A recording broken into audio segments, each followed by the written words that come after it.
यूसुफ क्या बोलता है, उसके भाइयों ने उसको इस तरह से, एक व्यक्ति ऐसा है कि बाइबल बताती है, या तो दो सीन देता हूं आपको।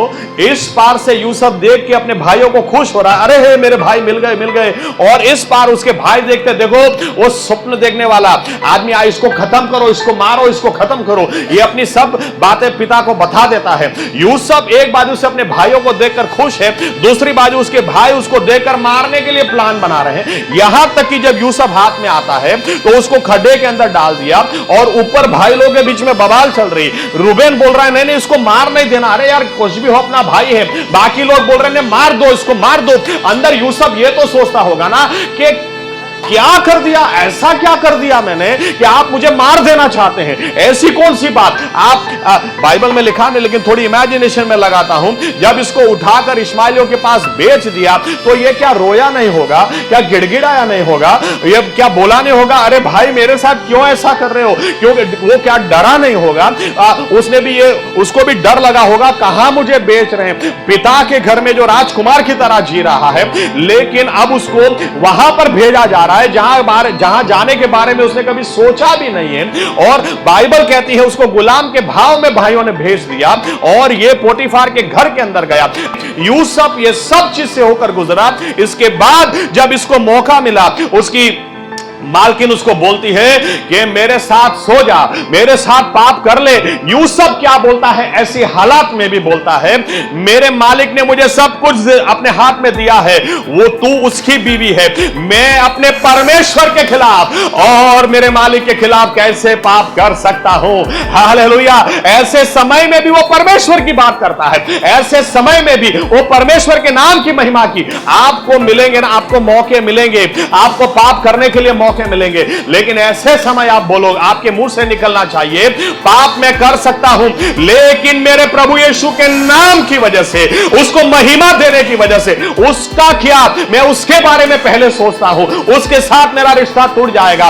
दाऊद को समझ में आया तो उसने परमेश्वर से कहा, तेरी पवित्र आत्मा ले न लेना मुझसे, उधार का आनंद ले न लेना, क्योंकि उसको पता था परमेश्वर आप दाऊद होना तो भी पाप करोगे, वो रोकता नहीं। यूसुफ, बाइबल कहती है, अपने मालकिन ने पकड़ लिया तो अपना आउटर गारमेंट, वो बाहर का कपड़ा छोड़ के भी भागा है, तेरे साथ में सो नहीं सकता। यूसुफ को पड़ी नहीं थी, क्या गुनाह लगेगा, इसका परिणाम क्या आएगा, लेकिन मेरे परमेश्वर को महिमा मिलेगी, उसके खिलाफ मैं नहीं जाऊंगा। आमीन। कि अय्यूब खुद क्या बोलता है, अपनी आंखों से मैंने वाचा बांधी है, किसी भी कंवारी औरत को गलत दृष्टि से मैं नहीं देखूंगा। हालेलुया। निर्णय होना चाहिए। आपके पास निर्णय है या नहीं, निर्णय नहीं है, आप दुनिया में कुछ नहीं कर सकते, समझ लें। आप कुछ बनना चाहते हैं, इसके लिए डिसीजन होना जरूरी है। आमीन, आमीन।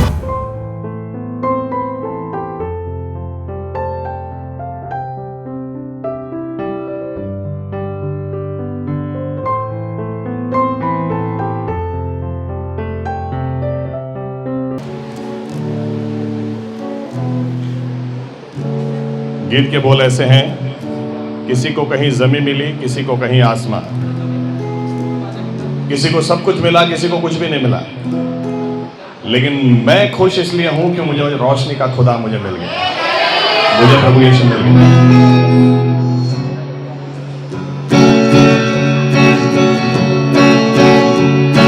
किसी को कहीं जमीन मिली, कहीं किसी को आसमां, किसी को कहीं जमीन मिली, कहीं किसी को आसमां।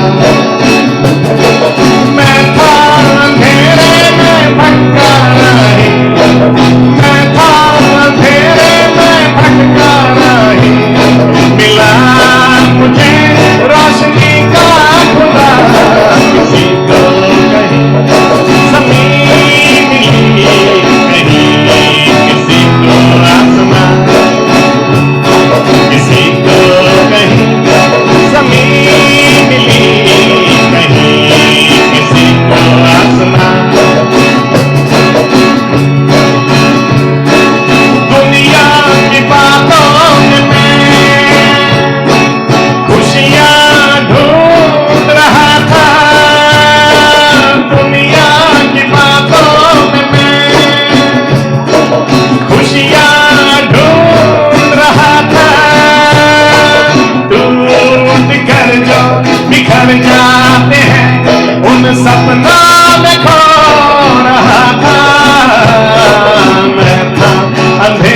में भटका राही, मिला मुझे रोशनी का खुदा।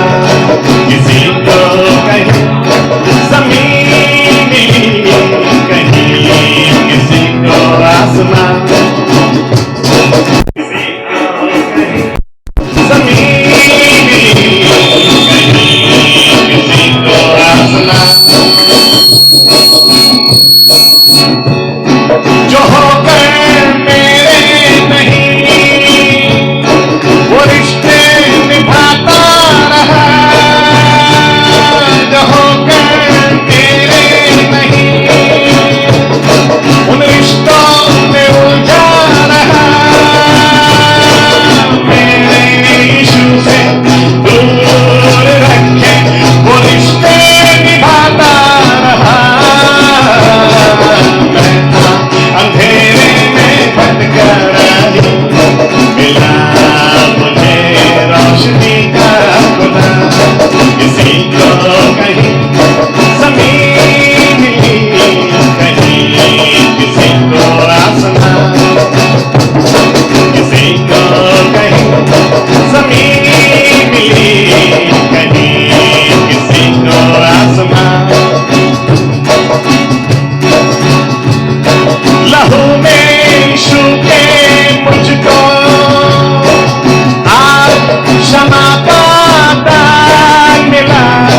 लहू में यीशु के मुझको आज क्षमा का दान मिला। उस पर यकीन करके मुझको उद्धार का आनंद मिला। मैं था अंधेरे में भटका राही, मिला मुझे रोशनी का खुदा। किसी को कहीं ज़मीन मिली, कहीं किसी को आसमान, किसी को कहीं ज़मीन मिली, कहीं किसी को आसमान। मैं था अंधेरे में भटका राही, मैं था अंधेरे में भटका राही, मिला मुझे रोशनी का खुदा। किसी को कहीं ज़मीन मिली, कहीं किसी को आसमान, किसी को कहीं ज़मीन मिली, कहीं किसी को आसमान, कहीं किसी को आसमान, कहीं किसी को आसमान।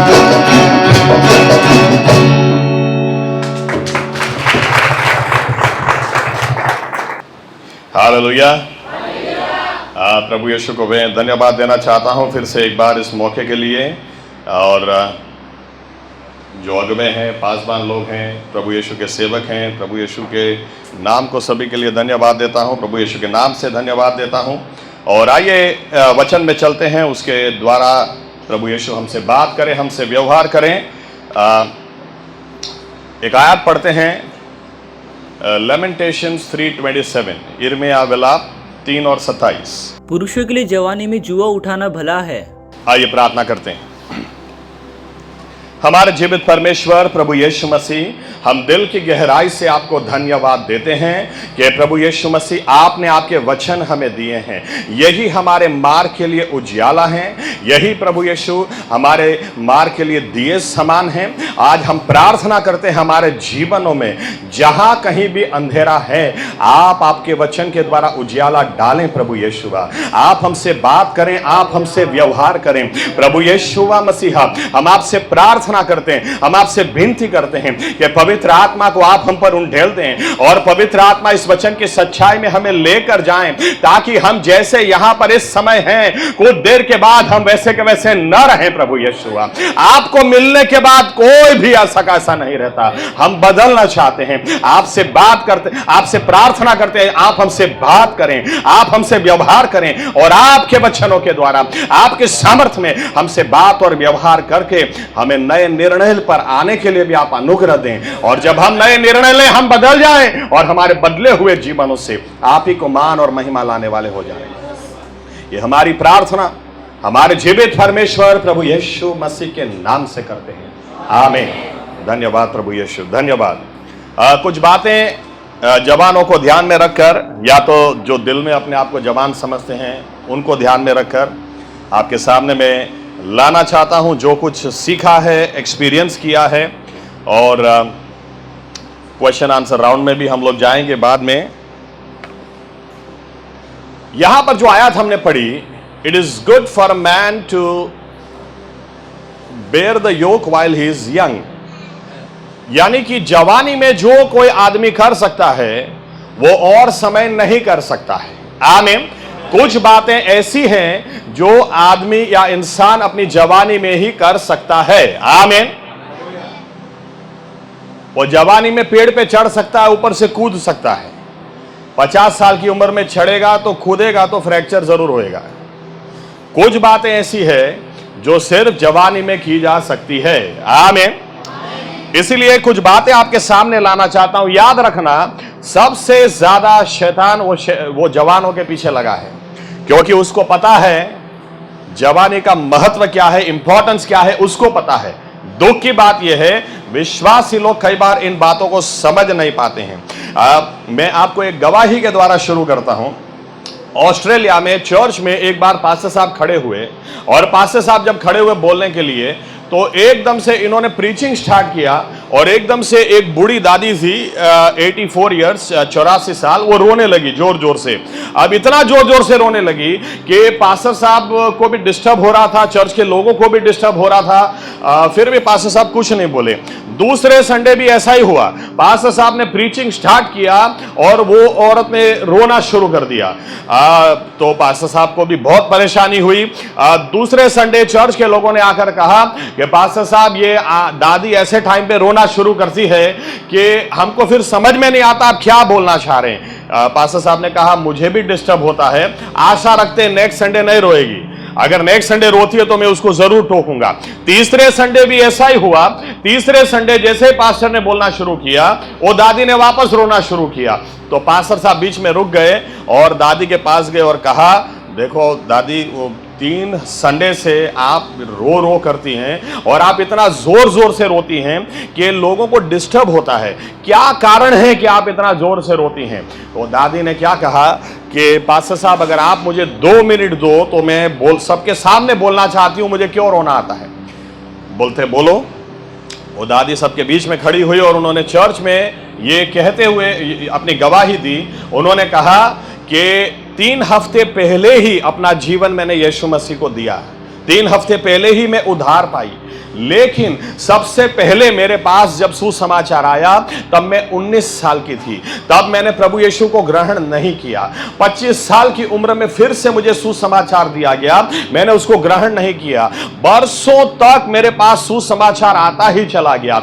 अभी जब मैं 84 साल की हुई तब मुझे रोना इसलिए आता है कि क्यों मैंने अपना जीवन 19 साल में प्रभु यीशु को नहीं दिया, क्यों मैंने अपनी जवानी, जब आज पीछे मुड़ के देखती हूं, आज मेरे पैरों में जोर नहीं है, आज मुंह से आवाज बराबर निकलती नहीं है। अगर आज मैं किसी को गवाही देने जाऊंगी तो भी शायद हो सकता है लोग मुझे यूं कह दें कि देखो जवानी में तुमने क्या किया, हम भी बूढ़े होंगे तब अपना जीवन यीशु मसीह को देंगे, तुमने बूढ़े होके दिया ना, हम भी बुढ़ापे में देंगे। मैं ये सोचती हूं बुढ़ापे में दिया हुआ जीवन क्या किसी के काम आ सकता है? जब जवानी में प्रभु यीशु ने मेरे हृदय को दस्तक दी, जब जवानी में बार बार उसने मुझे पुकारा, फिर भी मैं उसको नकारती रही और मेरे जीवन में मैंने कोई आशीष नहीं पाई। अगर आप पीछे मुड़ के देखती हूं तो जब पास्टर साहब बोलते मुझे रोना इसलिए आता है कि अगर 19 साल के जीवन में अपना जीवन यीशु मसीह को दिया होता तो आज पता नहीं इस चर्च में कितने सारे लोग मेरे द्वारा उद्धार पाए आकर बैठे होते, आज कितने सारे लोग मसीह में होते,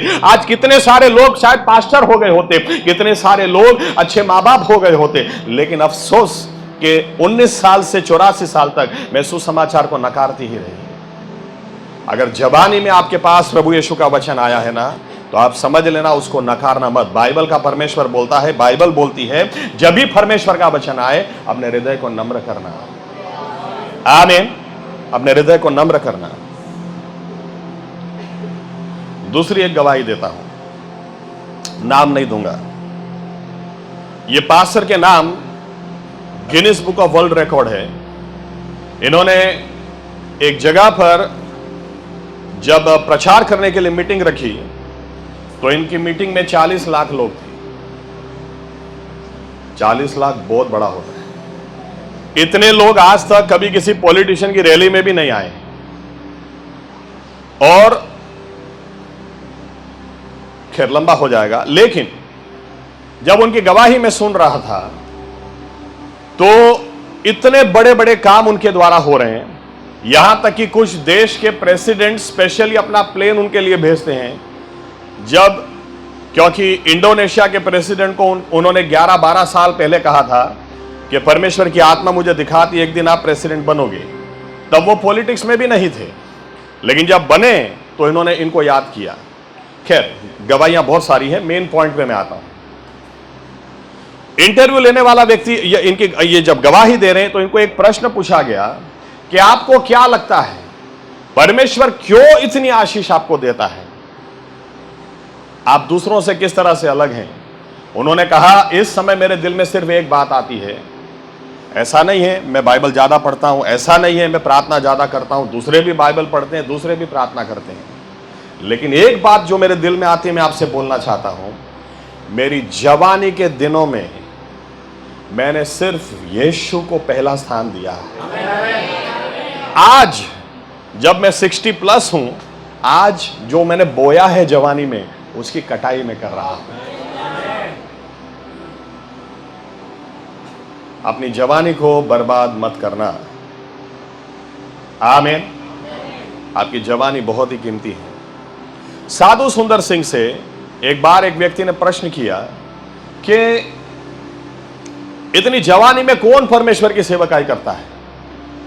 अरे पहले नौकरी खत्म हो, रिटायर हो जाओ, बुढ़ापा आ जाए, सब संसार में जी लो, उसके बाद सेवकाई करो।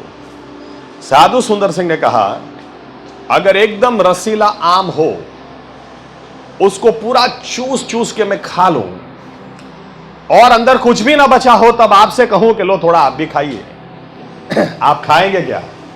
बोलते नहीं, ये तो अपमान हो जाएगा, इंसल्ट हो जाएगा। तो साधु सुंदर सिंह ने कहा जवानी में जब ये आम रसीला है तभी तो मैं कहूंगा ना कि प्रभु यीशु मेरा इस्तेमाल कर। जब जवानी रहेगी नहीं, जब पूरा रस निकल जाएगा, तब जाकर कहूंगा कि प्रभु अब मेरा इस्तेमाल कर। आपकी जवानी शैतान चाहता है, दूसरी बाजू प्रभु यीशु भी चाहते हैं। निर्णय आज आपको करना है।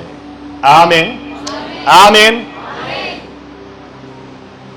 कुछ बातें वचन के द्वारा, जो जवान लोगों का परमेश्वर ने इस्तेमाल किया वचन के अंदर, उनके द्वारा हम कुछ सीख सकते हैं, बहुत कुछ सीख सकते हैं। आमीन। याद रखना, आप जब भी वचन सुनते हैं ना, वचन सुनना आधी बात है, सुनकर आप निर्णय क्या लेते हैं, आपके निर्णय के ऊपर आशीष आती है। आमीन। आपके डिसीजन के ऊपर आशीष आती है।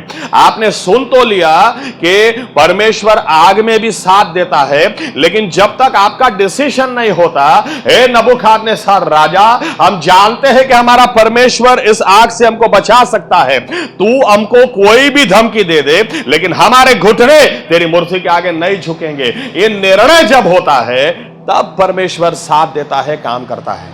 आमीन। ज्यादातर लोग वचन सुनते हैं, बात खत्म हो गई, एप्लीकेशन नहीं है, जीवन में उतारते नहीं है, डिसीजन लेते नहीं है। आज डिसीजन का मौका है। सबसे पहला उदाहरण देखते हैं, दानियल पहला अध्याय, देखो 7 और 8 आयत में क्या लिखा है। खोजों के प्रधान ने उनके दूसरे नाम रखे, अर्थात दानियल का नाम उसने बेलतशस्सर, हनन्याह का नाम शद्रक, मिशाएल का नाम मेशेक और अजर्याह का नाम अबेदनगो रखा। परंतु दानियल ने अपने मन में ठान लिया कि वो राजा का भोजन खाकर और उसके पीने का दाख मधु पीकर अपवित्र न होए, इसलिए उसने खोजों के प्रधान से विनती की कि उसे अपवित्र न होना पड़े। देखिए, सबसे पहली बात, जवान लोग आप समझ लेना, दानियल ये चारों जवानों को जब गुलामी में लिया गया, बाबेल में लिया गया, सबसे पहला काम क्या किया गया पता है? सबसे पहला काम इनके नाम बदल दिए गए। नाम क्यों बदल दिए गए? ये चारों चार के नाम के अंदर परमेश्वर का नाम आता था। दानियल एल था, मिशाएल एल था, हनानियाह यह था और हजारिया यह था। इनके नाम बदल दिए, बेल्तेशाजार, शाद्राक, मेशाक और अबेदनगो। परमेश्वर का नाम इनके नाम से निकाल दिया गया। याद रखना, शैतान आपको जब भी गुलामी में ले जाना चाहेगा, सबसे पहले परमेश्वर को आपसे अलग करेगा। आमीन। उसको पता है परमेश्वर का नाम अगर आपके नाम से जुड़ा है, वो कुछ उखाड़ नहीं सकता है। लेकिन प्रभु यीशु को मैं धन्यवाद देना चाहता हूं, दानियल का नाम बेल्तेशाजार रखने के बावजूद हम दानियल के पुस्तक में दानियल नबूखदनेस्सर खुद भी उसको दानियल कह के बुलाता है। उसके नाम में एल था, परमेश्वर का नाम था। आमीन। और इसीलिए शैतान चाहता है कि हम जवान लोगों के साथ, चलिए इस आयत से ही बढ़ते हैं। दानियल यूं कहता है, ऐसा इंग्लिश में ऐसा लिखा है, he had पर्पस्ड in his heart, I will not defile my self. Hindi में क्या है वो शब्द? 8वीं आयत।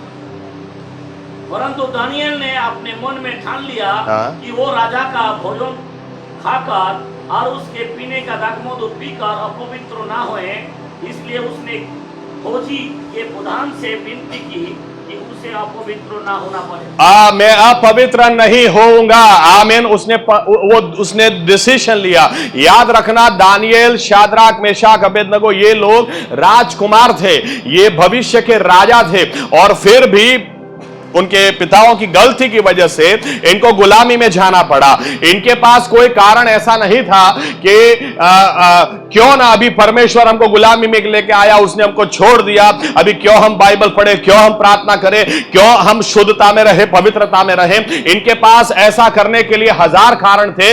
इसके बावजूद दानियल बोलता है कि हम अपने आप को अपवित्र नहीं करेंगे। आज के जवान लोग, इनको सीखने की जरूरत है। हम कई बार सोचते हैं क्यों दानियल का ऐसा इस्तेमाल किया, क्यों शाद्राक, मेशाक, अबेदनगो के साथ वो आग में जाके खड़ा रहा? क्योंकि इनके पास निर्णय था, हम गुलामी में हैं, दूसरे देश में हैं, या हमारे अगुवे अलग हैं, अधिकारी अलग हैं, राजा अलग हैं। इसके बावजूद भी हम अपने आप को अपवित्र नहीं करेंगे। आमीन। बाइबल कहती है दो में से एक ही बात हो सकती है, संसार के साथ अगर मित्रता है तो परमेश्वर के साथ बैर है, और परमेश्वर के साथ मित्रता है तो संसार के साथ बैर है। आज विश्वासी लोग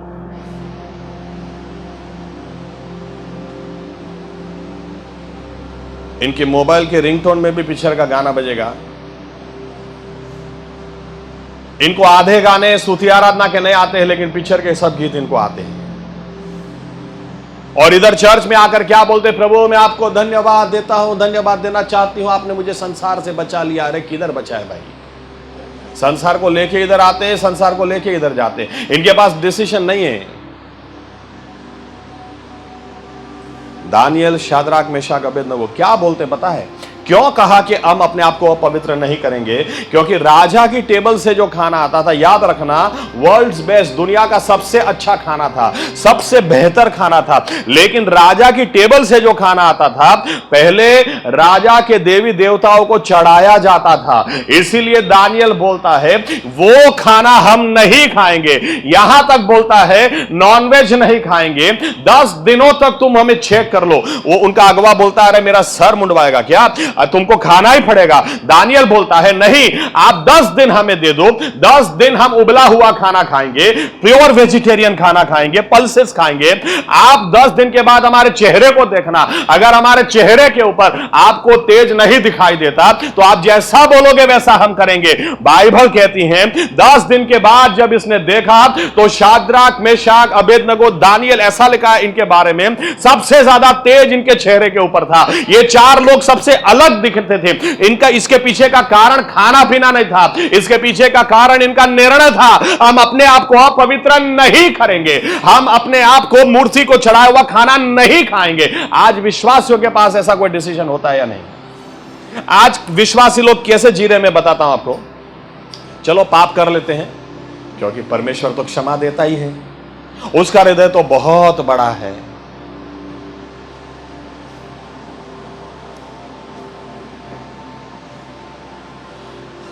आप इतना समझ लेना, पाप आपको गिराने के लिए है। आमीन। ताकि परमेश्वर आपका इस्तेमाल कर ही ना सके।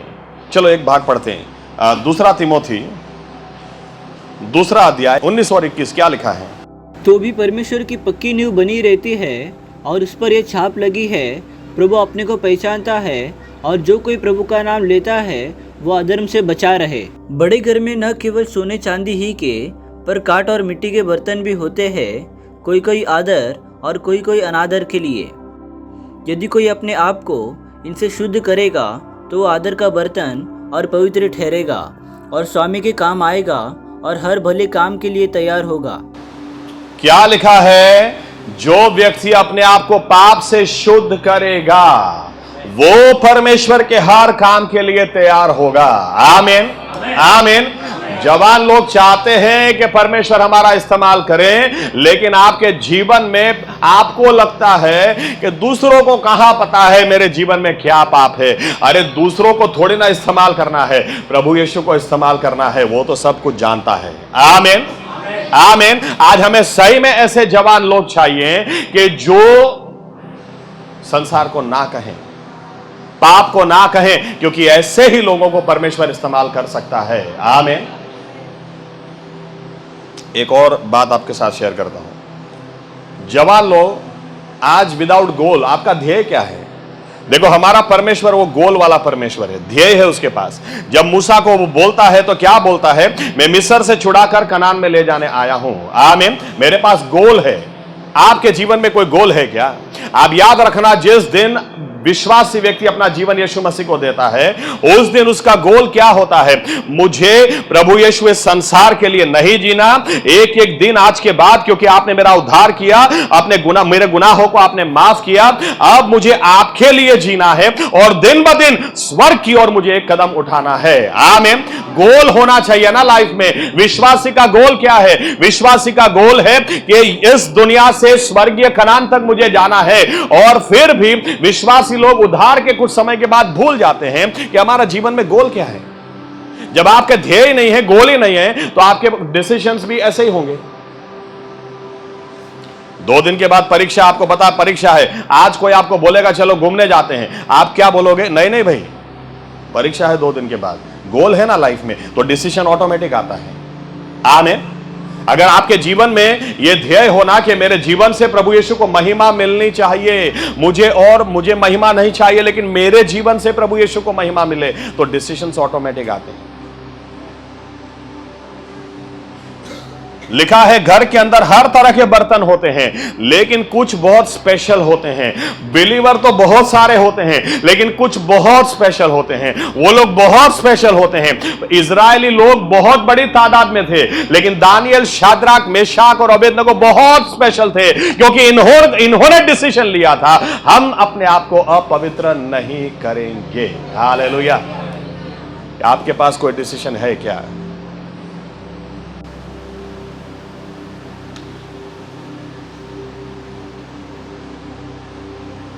परीक्षा जितनी कठिन होना, इनाम उतना ही बड़ा होता है। आमीन। 5th स्टैंडर्ड की एग्जाम देंगे, कंपेयर उसे तुलना करेंगे, 10th स्टैंडर्ड की एग्जाम ज्यादा टफ होती है, उससे 12th की ज्यादा टफ होती है। जितनी टफ एग्जाम है उतना लेवल आपका हाई जाता है। आमीन। या तो इनाम जितना बड़ा है उतनी ही परीक्षा टफ होती है। जवानी में आप ये याद रखेंगे ना, बहुत एग्जाम है, ये लड़की है ना वो लड़का है। आप इतना याद रखेंगे, इनाम बहुत बड़ा है। आमीन। कुछ बातें आपके साथ शेयर करता हूं इसके बारे में। चलिए उसके लिए भी आयत पढ़ते हैं। तिमोथी का एग्जाम्पल लेते हैं। तिमोथी 22, ऐसा बोलते हैं विद्वान लोग, 22 साल की उम्र में यह बिशप था, यानी इसके नीचे बहुत सारी कलीसियाएं थी। पौलुस इसको क्या लिखता है? पहला तिमोथी 4 और 12। कोई तेरी जवानी को तुच्छ न समझने पाए, पर वचन और चाल चलन और प्रेम और विश्वास और पवित्रता में विश्वासियों के लिए आदर्श बन जा। तेरी जवानी ठोकर का कारण नहीं बने किसी के लिए, लेकिन आदर्श का कारण बन जाए। आमीन। आमीन। जवान लोग, आज आपके पास मौका है आदर्श बनने का या तो फिर ठोकर बनने का। निर्णय आपके हाथ में है। आमीन। पौलुस तिमोथी को लिखता है, तिमोथी इतना याद रखना, हर बात में तू आदर्श बनना। किसी से बात कैसे करना, किसी के सामने अपने आप को प्रेजेंट कैसे करना, किसी को प्यार कैसे दिखाना, चैरिटी कैसे करना, विश्वास हो तो कैसा होना चाहिए। हर बात में तुझे कोई जवान समझकर यह ना समझे कि यह तो छोटा है, इसको क्या आता है। अरे यही मौका है उदाहरण बनने के लिए, गवाही खड़ी करने के लिए। आमीन।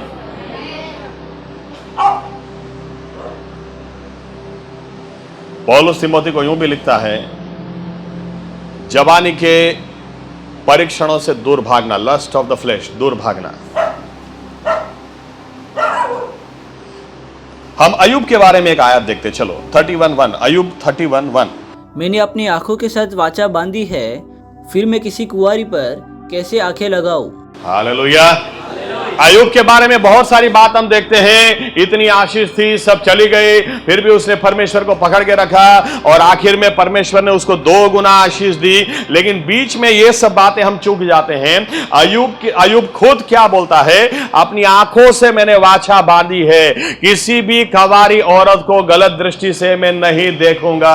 हालेलुया। निर्णय होना चाहिए। आपके पास निर्णय है या नहीं, निर्णय नहीं है, आप दुनिया में कुछ नहीं कर सकते। समझ लेना, आप कुछ बनना चाहते हैं, इसके लिए डिसीजन होना जरूरी है। आमीन। आमीन। पौलुस तिमोथी को लिखता है, एंड्योर हार्डशिप। मैं यहां से अभी शुरुआत करता हूं। सबसे पहली बात, जवान व्यक्ति, जैसे पहले कहा, it is good to bear the burden while you are young. सबसे पहली बात, जवान व्यक्ति वो बहुत मेहनत करने वाला होना चाहिए। वो सुबह 8 बजे उठे और 10 बजे आराम से उठे, ऐसा नहीं होना चाहिए। आमीन। जवान व्यक्ति ज्यादा मेहनत करने वाला होना चाहिए, ज्यादा काम करने वाला होना चाहिए, ज्यादा एक्टिव होना चाहिए। पौलुस यहां तक बोलता है कि तुम्हारे चर्च में खोज निकालो उन व्यक्तियों को जो काम नहीं करते हैं, जो मेहनत नहीं करते हैं। यह अब 2 थिस्सलुनीका 3 अध्याय में लिखा है, इनको निकालो बाहर, चाहिए ही नहीं। क्योंकि ज्यादातर बिली ग्रैहम का एक वाक्य, उसे एक मुद्दा देता हूं। बिली ग्रैहम साहब को एक बार किसी ने पूछा कि बिली ग्रैहम साहब, आपको पिक्चर देखने की इच्छा नहीं होती है क्या? आपको कभी पाप करने की इच्छा नहीं होती है क्या? बिली ग्रैहम साहब ने बहुत अच्छा जवाब दिया, अरे क्या बताऊं आपको, पिक्चर देखने की इच्छा मुझे भी होती है, लेकिन टाइम किधर है? मैं अपने आप को इतना बिजी रखता हूं बाइबल पढ़ने में, सुसमाचार देने में, टाइम ही नहीं है। 24 घंटा हर रोज खत्म हो जाता है। विश्वासी व्यक्ति वो पाप कब करता है? जब फ्री बैठता है, फ्री टाइम है। Empty mind is devils workshop, इसलिए बोलते हैं आप फ्री बैठे नहीं कि शैतान परीक्षा लेके आएगा। आमीन। विश्वासी व्यक्ति कभी फ्री होना नहीं चाहिए, और जवान व्यक्ति तो बहुत मेहनती होना चाहिए। आमीन। आप पढ़ाई कर रहे हैं, बहुत अच्छी पढ़ाई करो। आप नौकरी करते हैं, अच्छी नौकरी करो। टाइम जो उसमें से मिलता है, अरे कोई इंस्ट्रूमेंट आप सीखने के लिए जाओ, बाइबल ज्यादा पढ़ो, घुटनों पे ज्यादा प्रार्थना करो, ज्यादा गवाहियां पढ़ो, ज्यादा अपने टाइम को इस्तेमाल करो। आप फ्री मत बैठो। आमीन। ये शायद गलत उदाहरण हो सकता है कई लोगों के लिए, लेकिन मैं आपको एक उदाहरण देता हूं।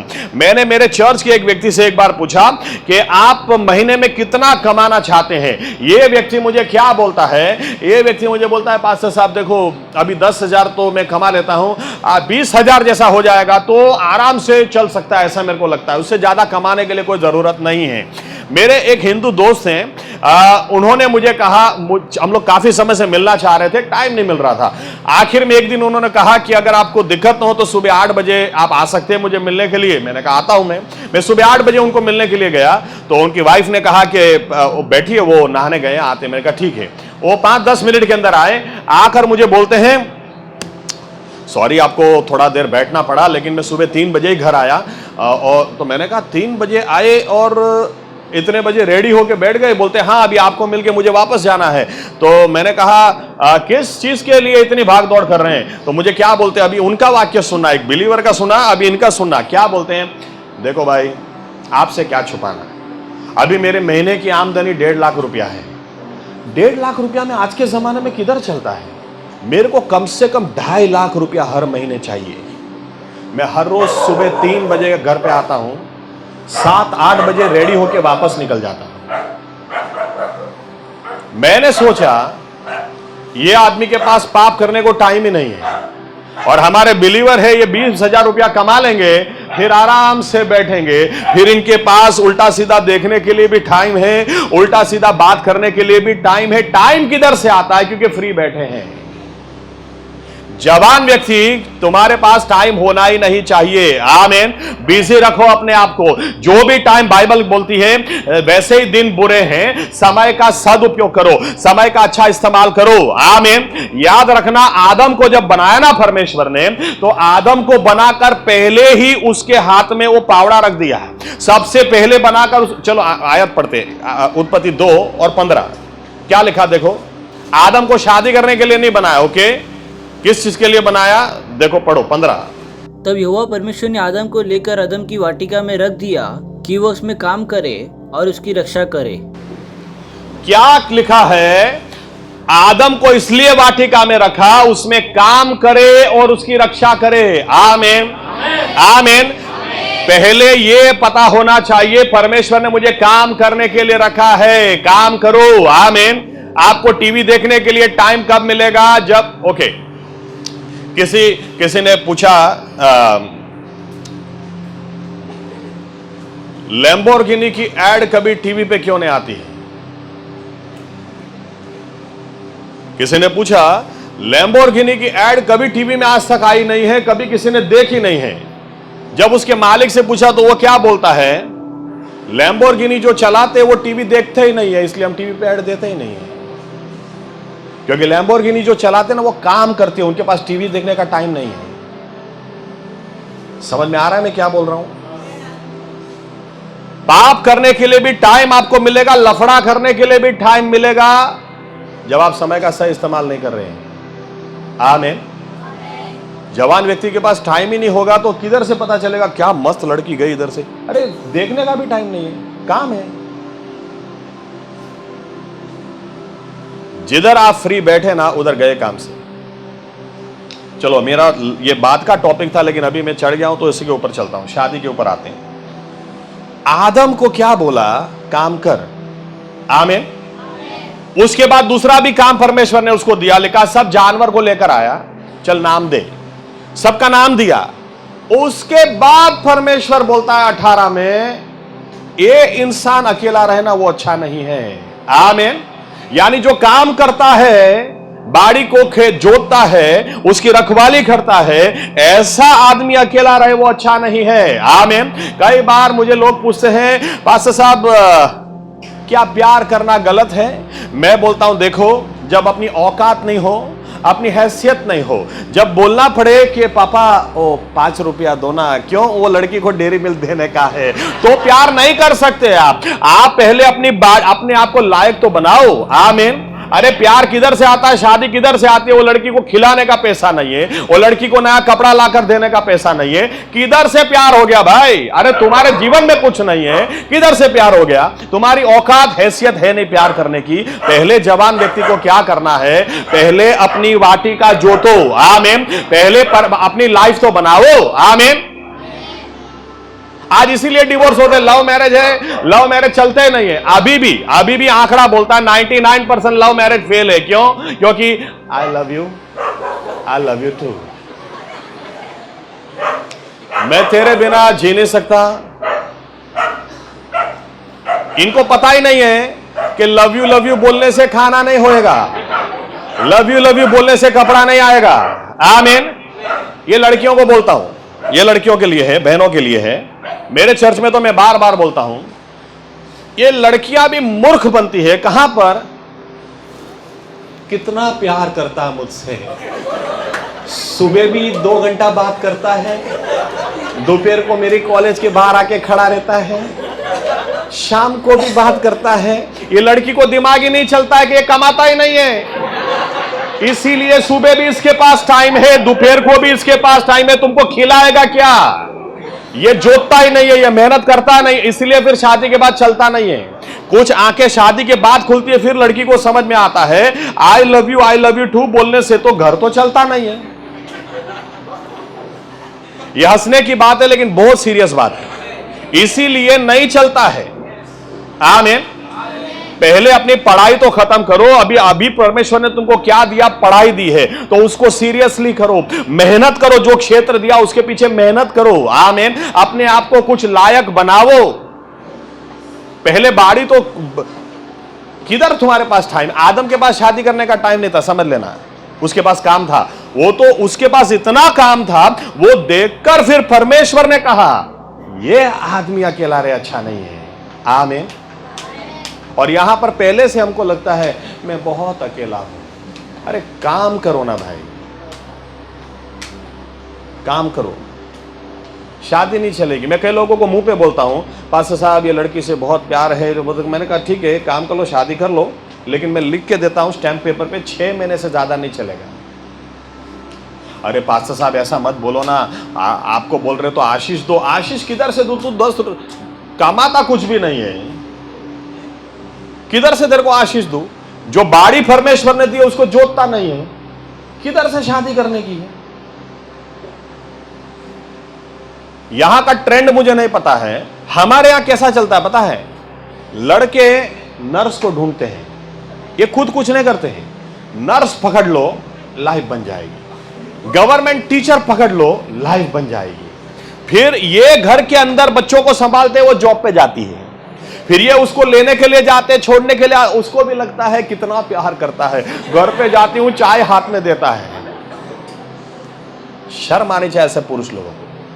आजकल सेवक भी ऐसे हैं, हमारे यहां सेवक भी ऐसे हैं, वो औरत कमाती है वो खाता है।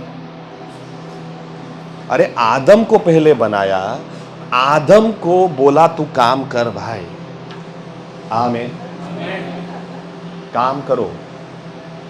आलसी लोग परमेश्वर को चाहिए नहीं, आलसी लोग एक भी परमेश्वर ने चुने भी नहीं है। आप समझ लेना, घर पे सोते सोते बोलेंगे प्रभु यीशु मेरा इस्तेमाल कर, प्रभु मुझे दर्शन दे। अरे आप 80 साल के हो जाओगे, ऊपर भी चले जाओगे। मुझे तो लगता नहीं ऐसे लोग ऊपर जाएंगे, सीधा बोलता हूं, क्योंकि परमेश्वर जब यूं बोलता आलसी लोग चर्च में से निकालो, तो मुझे नहीं लगता ऐसे लोग ऊपर जाएंगे। मूसा को जब परमेश्वर ने दर्शन दिया, क्या कर रहा था? रेगिस्तान में काम कर रहा था। आमीन। अपने ससुर के भेड़ बकरियों को चरा रहा था, काम कर रहा था वो।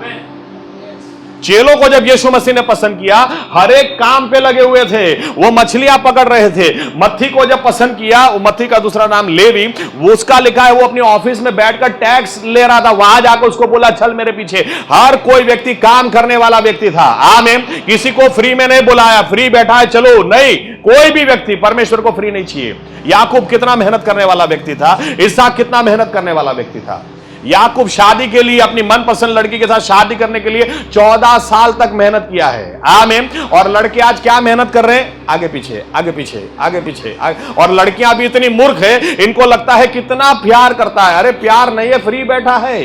प्यार करता ना तो तेरे लिए घर बनाता, प्यार करता तो कमाने के लिए जाता, तुझे कल कपड़े अच्छे लेकर देगा, उसके लिए मेहनत करता। आमीन।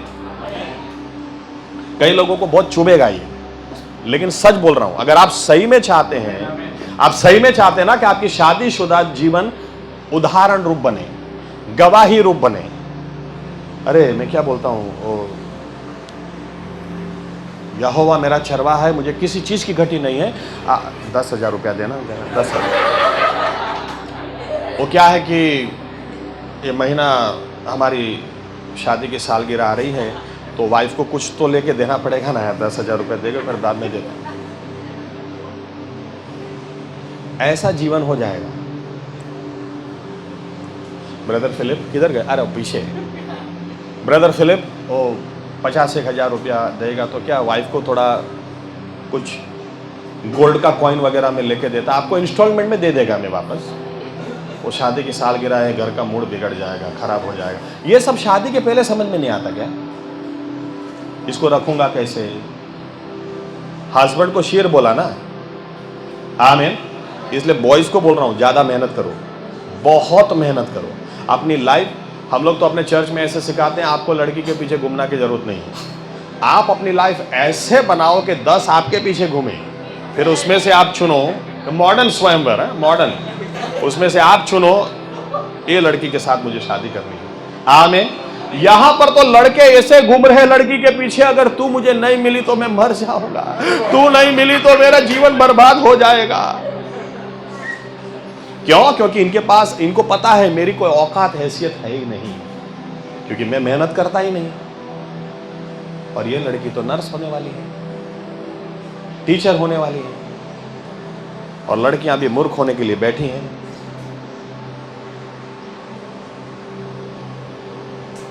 कितना आगे पीछे लड़का घूमे ना, लड़कियों बहनों, उनको पूछने का, अच्छा तू मुझे एक बात बता, कल शादी के बाद खिलाएगा क्या? कई लोग बोलते हैं इसका बाप करोड़पति है, तो बाप से शादी करा दो ना, तुम्हारे साथ क्यों करना भाई? तू तो लायक है ही नहीं, उसका क्या? इसका बाप पास्टर है, अरे पास्टर इसका बाप है, तू तो अभी उधार भी नहीं पाया, उसकी बात करो ना भाई। तुम में कुछ होना चाहिए। आमीन। तिमोथी, याद रखना, तेरी जवानी को कोई तुच्छ न गिने। आमीन। जवानी में बहुत मेहनत करना लिखा है। एक सैनिक किस तरह से अपने राजा के लिए लड़ता है, मेहनत करता है। जवान लो, आपके पास मौका है, बहुत मेहनत करो। आमीन। बहुत मेहनत करो। अपनी जवानी को आप बर्बाद कर दोगे ना, याद रखना कल आपके हाथ में कुछ नहीं रहेगा। ये समय को आपने गंवा दिया, आपके हाथ में कल कुछ भी नहीं आएगा।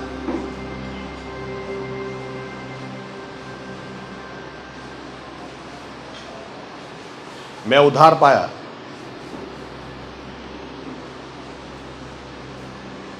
सात दिन में से 5 दिन मेरी मीटिंग चलती थी। मुझे बोलना भी नहीं आता था। मैं 14 जनवरी उधार पाया, 2000 साल। मार्च 21 पवित्र आत्मा मुझे मिला। जून 28 मैंने डूब का बपतिस्मा लिया यीशु मसीह के नाम से। और जुलाई पहले हफ्ते से मैंने बाइबल स्टडी शुरू कर दी, दोस्तों को बुलाना। मैं फ्री नहीं रहना चाहता था, मुझे बोलने के लिए कुछ भी नहीं आता था। मैं चर्च में पास्टर साहब जो बोलते थे, वो 1 घंटा 1.5 घंटा संदेश देते थे, उसको मैं 5 मिनट में बोल देता था। तभी मुझे सिर्फ इतना ही बोलना आता था, सुधर जाओ नहीं तो ठीक नहीं होएगा। बस यही संदेश। फ्री नहीं बैठा मैं। धीरे धीरे पास्टर साहब ने जवाबदारी दी, गोधरा जाएगा। मेरी स्कूल में जॉब थी, गवर्नमेंट जॉब थी। सुबह 5 साढ़े 5 बजे उठ के स्कूल जाने का, स्कूल से आकर सीधा ही खाना खा के 12:30 बजे 1 बजे घर आता था। बाइक को किक मार के 130 किलोमीटर मेरे घर से गोधरा, वहां पर मैं 5 साढ़े 5 तक पहुंचता था। वहां 1 या 2 विजिट करके 7 बजे का चर्च लेना, 10 बजे चर्च सर्विस खत्म होना, तुरंत खाना खा के 11 बजे वहां से निकलना, रात को 2:30 बजे घर आना, सुबह वापस 5 साढ़े 5 बजे उठ के जॉब पे जाना। जॉब से वापस आके उस दिन रात को वापस मीटिंग है। 7 में से 5 दिन।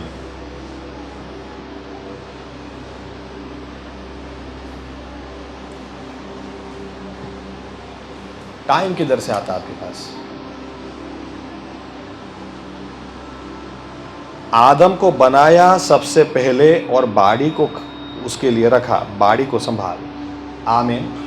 आपकी बाड़ी, आप अभी जहां हैं, आपने परमेश्वर ने आपको जो दिया, आपकी बाड़ी, आपको संभालो, अपने जीवन को बनाओ। आमीन।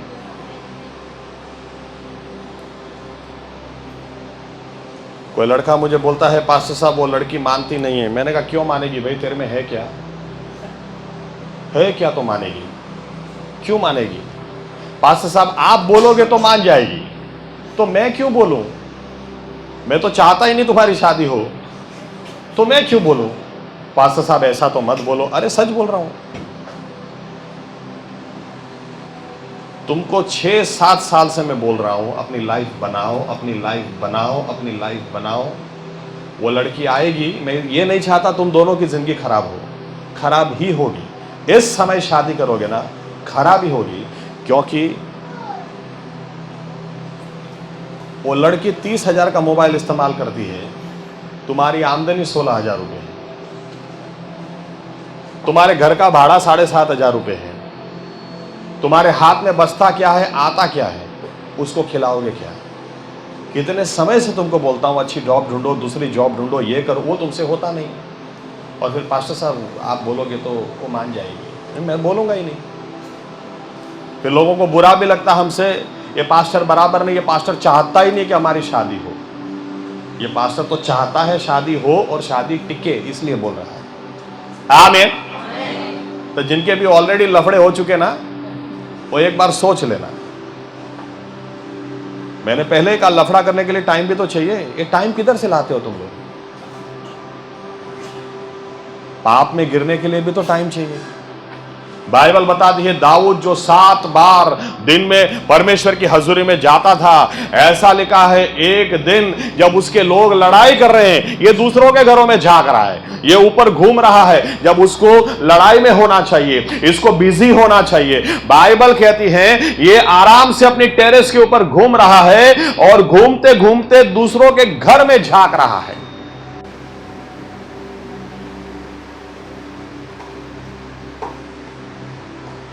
ये भी कई बार लोग पूछते पास्टर साहब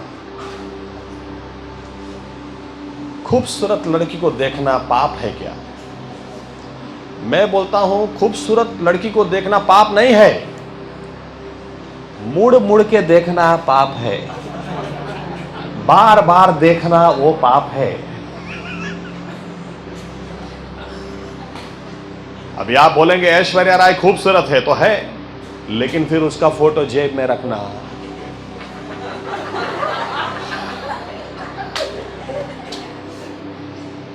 वो पाप है। दाऊद जो परमेश्वर का बंदा था, याद रखना लोगों की गलतियों से भी हमको सीखना है। आमीन। ये एक दिन फ्री था, इसने अपने आप को बिजी नहीं रखा और दूसरों के घर में झांका। अच्छा एक बार आपने देख लिया, अरे बाप रे, नहीं, देखता ही रहा। आप सोचें इसका परिणाम कितना खराब आया। आज बिलीवर्स के साथ ऐसा होता है। दाऊद जिसने गोलियात को मारा, दाऊद जिसके बारे में परमेश्वर शमूएल को बोलता है तू साउल के लिए दुखी मत हो, छोड़ उसकी बात जाने दे, मैंने दूसरा एक व्यक्ति, a man after my own heart, मेरा बहुत चहेता व्यक्ति मैंने पसंद किया, चुना है, उसको जाकर तू अभिषेक कर। दाऊद के बारे में परमेश्वर बोलता है इसके घराने का दिया कभी बुझेगा नहीं। यानी परमेश्वर जब इंसान के रूप में आएगा तो दाऊद के घराने में आएगा। कितनी बड़ी बड़ी बात दाऊद के लिए परमेश्वर ने की, और दाऊद सही में ऐसा था, लेकिन जब अपने आप को व्यस्त नहीं रखा तो कैसे पाप में गिरा। आप देखें बाइबल यूं कहती है बेतशेबा के साथ उसने व्यभिचार तो किया, दूसरे की बीवी के साथ। आप लिस्ट पढ़ेंगे ना, दाऊद की व्यवस्था कैसी थी। दाऊद के 3 पर्सनल बॉडीगार्ड थे, एक चौथा था बेनाया, वो बहुत ही स्पेशल उसका बॉडीगार्ड था, और इसके बाद इसके 30 और बॉडीगार्ड थे, एक से बढ़कर एक। अगर उनके कारनामे पढ़ेंगे तो होगा बाप रे बाप क्या है। और उरिया वो 30 में से एक था, इसीलिए उसका, क्योंकि ये लोग दाऊद के बॉडीगार्ड्स थे, ये लोग दाऊद के लिए अपनी जान देना चाह रहे थे। दाऊद ने यहां तक ये नहीं सोचा जो आदमी मेरे लिए अपनी जान दे सकता है उसकी बीवी के साथ मैं ऐसा कर रहा हूं, किया। उतना ही नहीं, जब पता चला कि वो प्रेग्नेंट है, उरिया वापस आया। उरिया के बारे में ऐसा लिखा है वो राजा के महल के स्टेयरकेस के ऊपर, उसकी सीढ़ियों के ऊपर पड़ा रहा। किसी ने कहा उरिया घर नहीं जा रहा है, दाऊद बोलता उसको घर भेजो, कैसे भी करके उसकी बीवी के साथ सोएगा, नहीं तो मेरे ऊपर दोष आएगा। वो सोचेगा, बोलते नहीं जा रहा है, वो बोलता है कि वहां पर मेरे लोग लड़ाई कर रहे हैं। आप सोचें दाऊद आत्मिक था, लेकिन जब पाप में इंसान गिरता है आत्मिकता टिकती नहीं है। ये आदमी बोलता है, उरिया बोलता है मेरे लोग लड़ाई कर रहे हैं, मैं कैसे अपनी बीवी के पास जाऊं, और दाऊद लोग लड़ाई कर रहे हैं, ये दूसरे की बीवी के साथ सो रहा है, क्योंकि फ्री है।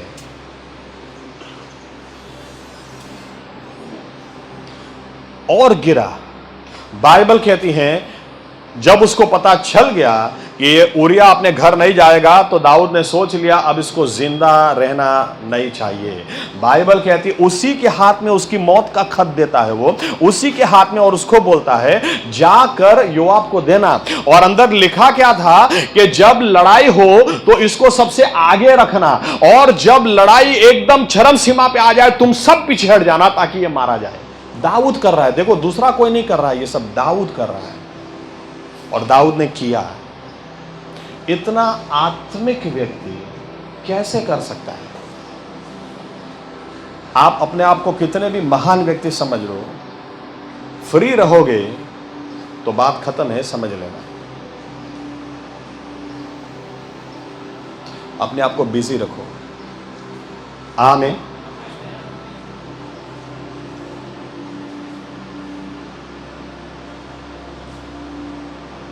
शादी की बात आती है और एक गवाही देता हूं। हमारी कॉन्फ्रेंस में एक बार अमेरिका से 2 प्रीचर्स आए थे, तो उनके साथ हम लोग बैठकर खाना खा रहे थे। खाना खाते खाते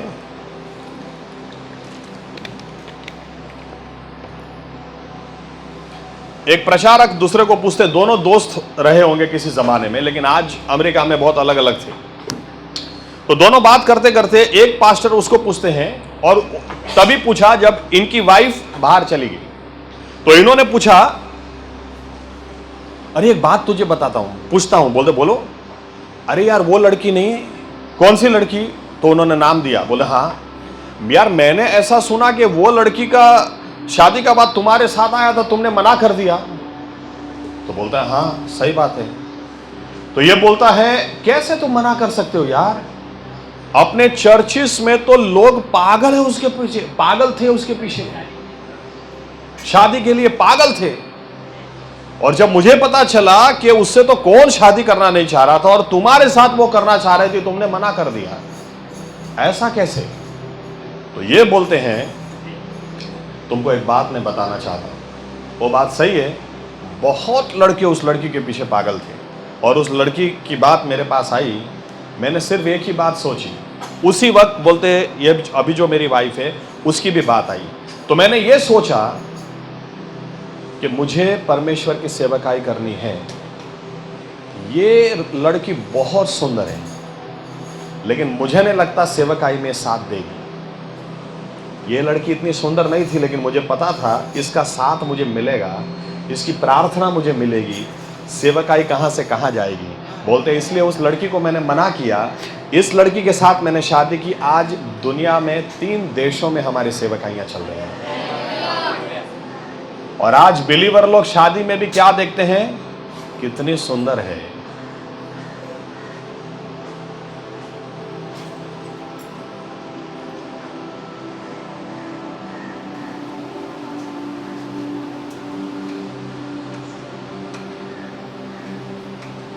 OM ऑर्गेनाइजेशन मोबिलाइजेशन, इसके स्थापक जॉर्ज वर्वर, ओके, महान इवेंजलिस्टिक संस्था जिसको बोल सकते हैं।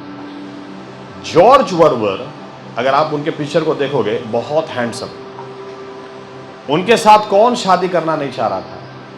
उन्होंने एक बार अपने संस्था में सब लोगों को खत लिखा, पूरी दुनिया में आपके इलाकों में से कौन सी ऐसी लड़की है जो बहुत अच्छी बिलीवर है, लेकिन उसकी शादी हो नहीं रही, उसके साथ कोई भी शादी करना नहीं चाह रहा। ऐसी लड़कियों के बायोडेटा मुझे भेजो, मैं उसमें से एक चुनकर उसके साथ शादी करूंगा, जिसके साथ कोई करना ही नहीं चाह रहा है। क्योंकि मुझे परमेश्वर ने जो दर्शन दिया, उस दर्शन में आगे बढ़ने के लिए साथ देने वाली, प्रार्थना करने वाली बीवी चाहिए।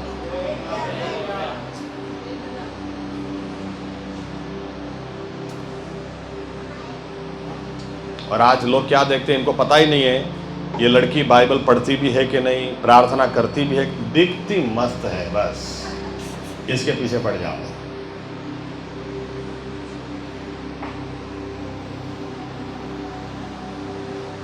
अब कोर्ट में कभी जाना, पता चलेगा सबसे ज्यादा डिवोर्स के केस क्रिश्चियन लोगों के आते हैं आज, सबसे ज्यादा।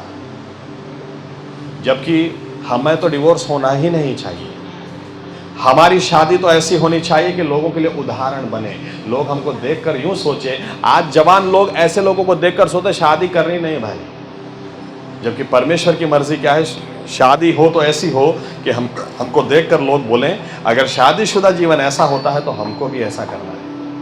आमीन। पहले अपने आप को काबिल बनाओ। आमीन। समझ में आ रहा है?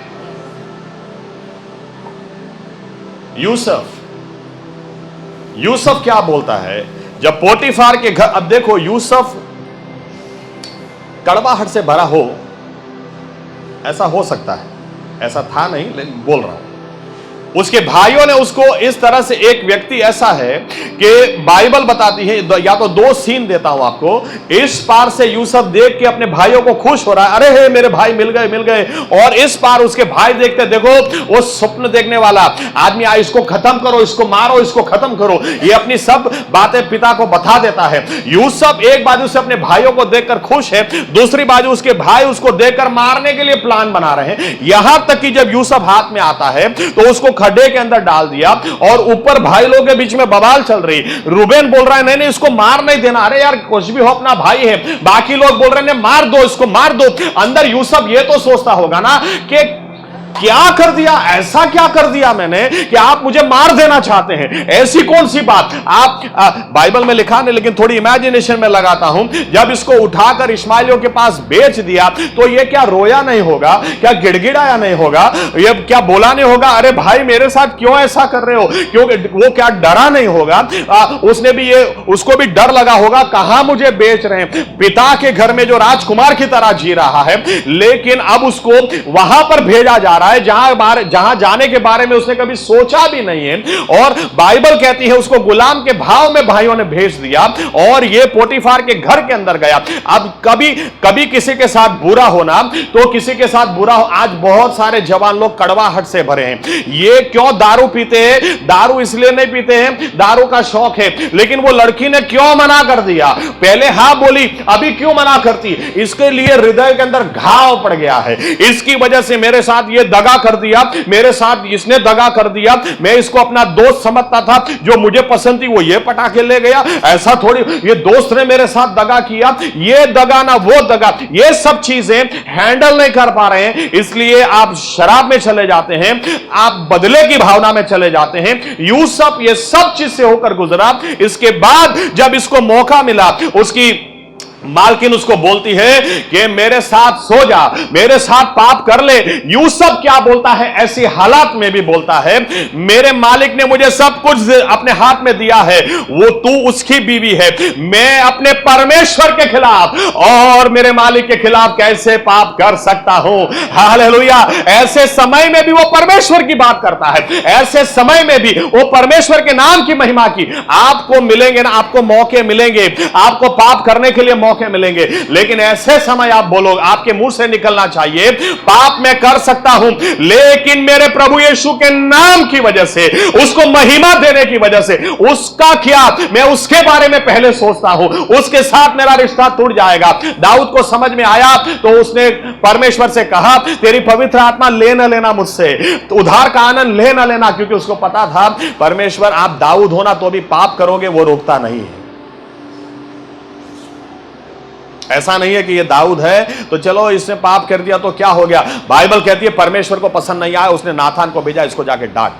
क्या किया, उसको दिमाग ठिकाने लाओ। यूसुफ, बाइबल कहती है अपने मालकिन ने पकड़ लिया तो अपना आउटर गारमेंट, वो बाहर का कपड़ा छोड़ के भी भागा है, तेरे साथ में सो नहीं सकता।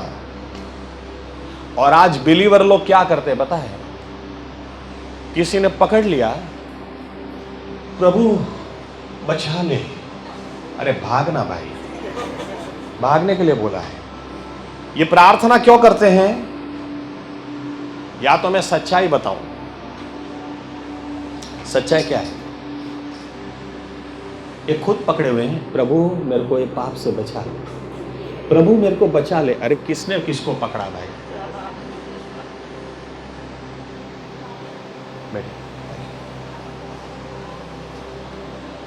यूसुफ को पड़ी नहीं थी, क्या गुनाह लगेगा, इसका परिणाम क्या आएगा, लेकिन मेरे परमेश्वर को महिमा मिलेगी, उसके खिलाफ मैं नहीं जाऊंगा। आमीन।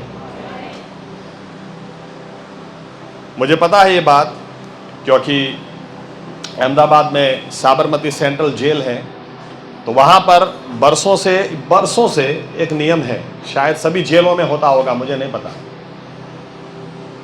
जब भी कोई नया कैदी आता है, बाकी के कैदी लोग पूछते क्या गुनाह किया है, बोले 5 खून किए। क्या बात है, इसको ये लोग उसके ऊपर बिठा दे, मर्द आदमी आया है, इसको घुमाओ, 5 खून करके आया, क्या बात है। चोरी किया, कितने का चोरी किया, 5 करोड़ का, अरे इसको कंधे पे घुमाओ, क्या बात है, मर्द आदमी आया है। लेकिन साबरमती सेंट्रल जेल में ऐसा है, ये किस गुनाह में आया, बोले ना बलात्कार किया, ये लोग उसका जीना हराम कर देते हैं। तेरे को कोई मिला नहीं, एक औरत तेरे को मिली, हाँ, अपनी मर्दानगी दिखाने के लिए। सबसे जेल के अंदर भी सबसे शर्मजनक बात यह मानी जाती है, आप सोचें जब यूसुफ ने जेल में कदम रखा होगा और लोग पूछते होंगे कौन से गुनाह से आया है, और लोग बोलते होंगे अरे इसने अपनी मालकिन को नहीं छोड़ा, इसने अपनी मालकिन के ऊपर हाथ डाला है। मैं समझ नहीं सकता कई बार कि क्या उसने वो मेंटली किस तरह से इसने इस समय को निकाला होगा। फिर भी बाइबल कहती है यहोवा परमेश्वर उसके साथ था, वहां पर वो उसके साथ था, क्योंकि उसने लोग जो बोले वो, लेकिन उसने परमेश्वर को आगे रखा था। उसने परमेश्वर को, मैं पाप कैसे करूं, मेरे परमेश्वर के बारे में क्या। बाइबल कहती है दो उसके हृदय का पीड़ा मैं तब देख सकता हूं जब वो जो पात्रवाहक है, जो खाना देता राजा को, उसको बोलता है जब तू वापस जाएगा ना तो राजा को जाकर मेरे बारे में बताना, उसको बताना कि मैं निर्दोष। वो पहली बार बोलता है, पहली बार वो ये अपने मुंह से निकालता है, उसको जाकर बोलना मैं निर्दोष हूं, मैंने गुनाह नहीं किया, इसके बावजूद मैं जेल में हूं। कोई आश्चर्य की बात, ये आदमी भी बोलते 2 साल तक भूल जाता है। कैसे भूल सकते आप, भूल जाता है। लेकिन परमेश्वर ने टाइम आया ना, यूसुफ को ऊपर बिठाया। आमीन। आज अगर आप परमेश्वर को आगे रखोगे ना, समय आएगा परमेश्वर आपको ऊपर बिठाएगा। पाप के साथ खिलवाड़ मत करोगे। आमीन।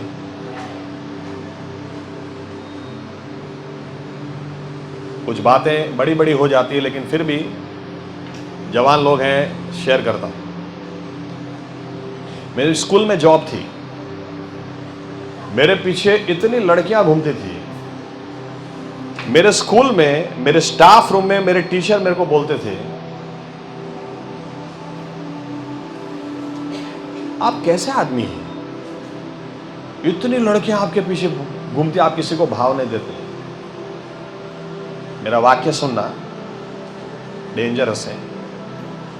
मैं ऐसा बोलता था, टीचर आपको एक बात मैं बताऊं, मैं सिर्फ अपनी बीवी के लिए मर्द हूं, बाकी सबके लिए नपुंसक हूं। मेरे को और किसी में इंटरेस्ट ही नहीं। एक बार जब सिर्फ 3 टीचर और मैं 4, वो तीनों 3 टीचर बोलते सर हमको आपको एक बात बोलना चाहते हैं। मैंने कहा बोलो। दूसरे कोई सर नहीं इसलिए बोलते। मैंने कहा बोलिए ना। सर आप हमको जिस तरह से देखते हैं ना बहुत अलग है। ये दूसरे मर्द टीचर भी हमको कैसे देखते हैं हमको समझ में आता है, लेकिन सर आप बहुत अलग हैं। मैंने कहा आज मैं अलग हूँ टीचर, मैं पहले ऐसा नहीं था, लेकिन यीशु मसीह ने मुझे बदल दिया। उसने मेरी दृष्टि को बदल दिया, उसने मेरी सोच को बदल दिया। मैं पहले ऐसा नहीं था। आप सोच नहीं सकते कितनी बड़ी गवाही। एक लड़की, मेरा दोस्त उसको परेशान करता था, मेरा खास दोस्त, आप कहीं भी देखोगे हम दोनों साथ में रहेंगे स्कूल के टाइम से। एक बार वो लड़की ने मुझे बताया कि आपका दोस्त मुझे परेशान करता है। मैंने कहा हो ही नहीं सकता, मेरा दोस्त ऐसा है ही नहीं। लंबी बात है, शॉर्ट में मैंने पकड़ा उसको, हमारी दोस्ती वहाँ से टूट गई। अब मुझे पता नहीं था ये लड़की मेरे पीछे पागल हो जाएगी। ये लड़की ने मुझे कॉलेज के बाद एक बगीचे में मिलने के लिए बुलाया, मैं उसको मिलने के लिए गया। उसने मुझे लव लेटर दिया, लाइफ का पहला लव लेटर मुझे मिला। मैं तो इतना खुश हो गया था, उससे नहीं लव लेटर से। घर जाके मैंने मम्मी को दिखाया, मैंने कहा मम्मी देखो आज वो एक लड़की ने लव लेटर दिया। मम्मी बोलती शर्म नहीं आती, बनकर लव लेटर पर्सनल होता है, ऐसे दूसरों को दिखाते क्या? अच्छा मुझे वो भी नहीं पता। दूसरी बार वो लड़की को मिलने के लिए गया। वो लड़की बोलती है एक बात आपसे बताना चाहती हूं। मैंने कहा बोलो। आज मैं घर छोड़ के आ गई हूं, यहां से आपके साथ आपके घर चलूंगी। मैं एक बात सच बोलता हूं, मैं उसके बाद उद्धार पाया, लेकिन आज भी मैं मानता हूं मेरे मुंह से यीशु मसीह बोले। मैंने वो लड़की को बोला देखो तुम 18 की हो गई हो, लेकिन मैं 21 का नहीं हुआ। 6 महीने बाद मैं 21 का होऊंगा। 6 महीने बाद तुम इस बात को बताना, तब देखेंगे। आज मैं तुमको घर नहीं ले जा सकता। और आपको पता है दोस्त तो कैसे होते हैं, अबे उठा लाना यार, हम बैठे हैं ना, क्या तू भी यार। ये लड़की करोड़पति थी, जैन थी। ओके, ये लड़की जैन थी। और मैं हमारे फैमिली में उम्र के हिसाब से सेकंड नंबर में आता हूं। सभी भाई बहन जो हैं मेरे से एक ही बड़ा है, लेकिन बचपन से मैं बोलता था ना घर में वही होता था। मैं उधार नहीं पाया था, लेकिन पहले से मेरा एक स्टेटमेंट था, मैं कोई भी नॉन क्रिश्चियन लड़की मेरे जीवन में लाऊंगा नहीं, ताकि आज भी मेरे भाई बहन मेरा सुनते हैं, कल भी मैं बोलूंगा ना उनको सुनना पड़ेगा। जिस दिन मैंने गलत किया उस दिन मैं बोलूंगा तो कोई सुनेगा नहीं। एनीवे, ये लड़की समझ गई कि ये हाँ बोलेंगे नहीं। इसकी बहन से मेरी काफी बात होती थी, छोटी बहन। ये लोग पूरा परिवार अमेरिका चले गए। एक दिन उसने मुझे ईमेल किया कि मेरी मम्मी इंडिया आ रही है, आपसे मिलना चाह रही है। मैं, तुम्हारी मम्मी को मुझसे क्या काम है, वो मुझे क्यों मिलने आ रही है? बोलती नहीं वो मुझे भी नहीं पता, आपको फोन करेंगी। और मेरा सर चकरा रहा है, बाप रे बाप, या मैंने कुछ गलत तो किया नहीं है। खैर, आई वो इंडिया, फ़ोन किया मुझे। मैं इसकी मम्मी बोलती हूँ। मैंने कहा हाँ मैं जानता हूँ, तो आप मिलने आ सकते हैं? मैंने कहा आ सकता हूँ। आपने मेरा घर देखा है? मैंने कहा देखा है। तो आ जाओ। मैं गया, घर में जाके मैं बैठा। बैठो, बैठा। आप इस लड़के को जानते हैं? मैंने कहा जानता हूं, वो आपकी लड़की के पीछे बहुत पागल था। बोलती मैं घर के बाहर निकलती थी, वो मेरे सबके सामने सोसाइटी में मेरे पैर पकड़ता था, आपकी बेटी की शादी मुझसे कराओ। मैंने कहा मैं जानता हूं। इस लड़के को जानते हो? जानता हूं, सबको जानता हूं। ये मुझे बोलती है, मुझे तो कुछ पता नहीं था, लेकिन जब हम लोग अमेरिका गए, मेरी छोटी बच्ची ने मुझे बताया कि मेरी बड़ी लड़की आपके पीछे पागल थी और आपने उसको मना किया। तो मैंने कहा मैं जिस दिन इंडिया जाऊंगी ना, उस लड़के को देखना चाहती हूं। इतने लड़के मेरी पीछे, लड़की के पीछे पागल है, ऐसा कौन सा लड़का पैदा हो गया जो मेरी लड़की को मना करता है? इसलिए मैंने आपको बुला। आप नहीं मानेंगे, तब तक मैं ऐसे बैठा था, जैसे ऐसे सुना ऐसे बैठ गया।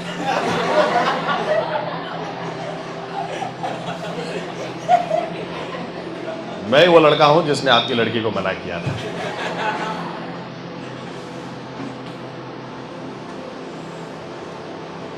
आज आप किसी चीज को मना करोगे ना, क्यों ना हृदय पर पत्थर ही रखना पड़े, कल इसी चीज की वजह से आपका सर ऊपर रहेगा।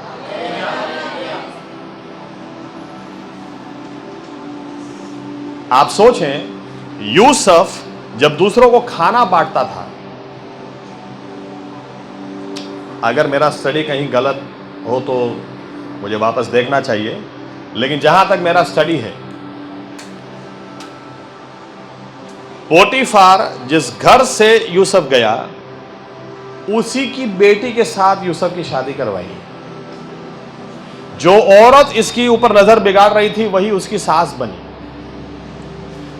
अब आप सोचें, जिसने आपके ऊपर गलत आक्षेप लगाए हैं, वही आज आपकी सेवकाई कर रहे हैं। और आपको पता है आपने गलत नहीं किया, आप सर उठाकर उनके सामने बैठ सकते हैं। आमीन। अपनी जवानी बर्बाद मत करना। आमीन। जहां ना कहना है, ना कहना सीखो, तो ही लोग कल आपका सुनेंगे, तो ही आप प्रभु यीशु के इस्तेमाल में आ सकते हो। आमीन।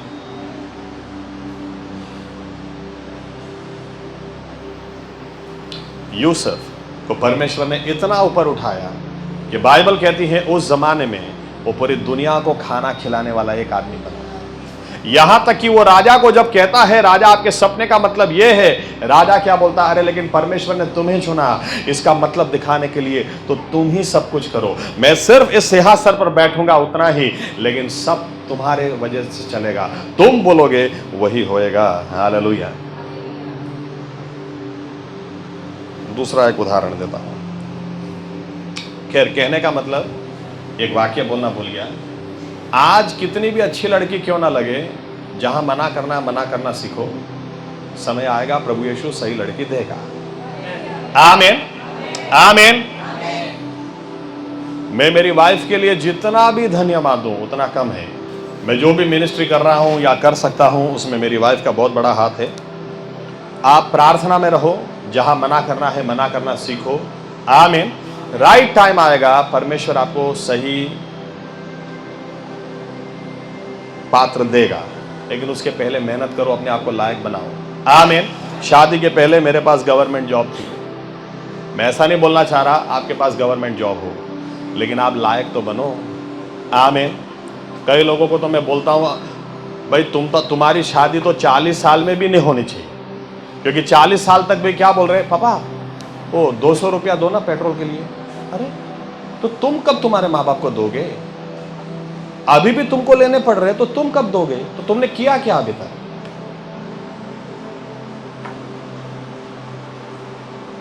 लायक बनाओ अपने आप को। यूसुफ राजकुमार था अपने घर में, लेकिन गुलाम के स्थान में गया तो भी बहुत मेहनत की। आमीन। बहुत मेहनत की उसने।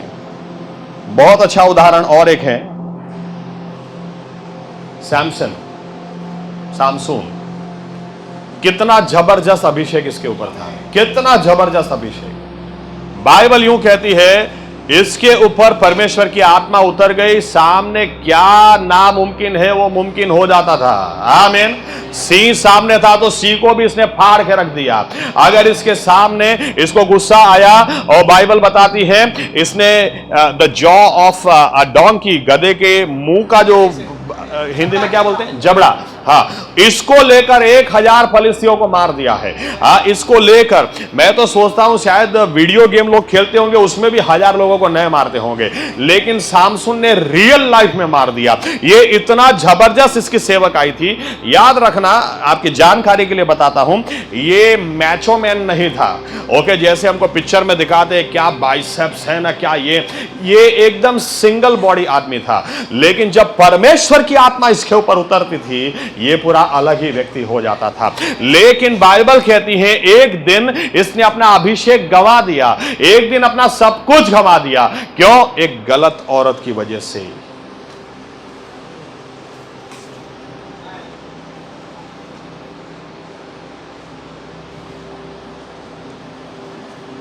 आज यही हो रहा है विश्वासियों के जीवन में। शैतान को पता है, एक गलत व्यक्ति लेकर आ जाओ, बस अब कुछ करने की जरूरत नहीं है, ये खुद ही अपने जीवन को बर्बाद कर देगा, खुद ही।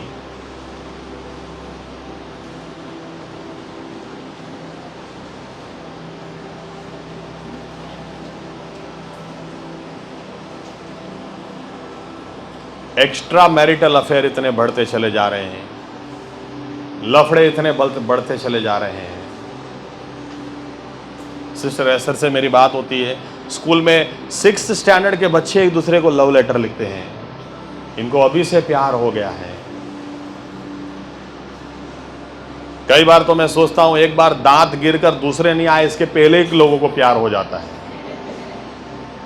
अभी मुश्किल से चलना सीखा है, लड़के ने मुश्किल से चलना सीखा है, फिर भी उसको पता है वो लड़की है, फिर वो उसके पीछे पीछे जाता है।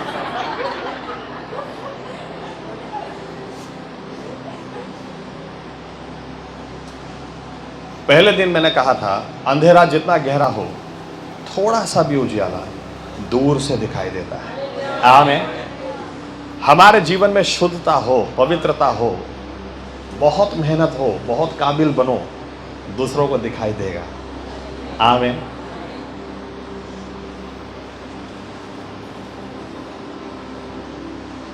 मेरे स्कूल में एक बार बच्चों ने मुझे रोककर पूछा कि सर, आपके चेहरे के ऊपर स्माइल का राज क्या है? मैंने कहा यीशु मसीह। मेरे जीवन में समस्या बहुत सारी है, ऐसा नहीं है, लेकिन यीशु मसीह। पांचों पांच ने मेरे पास बाइबल मांगा, सर हम भी बाइबल पढ़ना चाहते हैं। मैंने सभी को बाइबल दी, सुसमाचार भी नहीं दिया था। मेरे चेहरे की स्माइल से इन्होंने बाइबल मांगी मेरे पास। आपका जीवन खराब मत करो।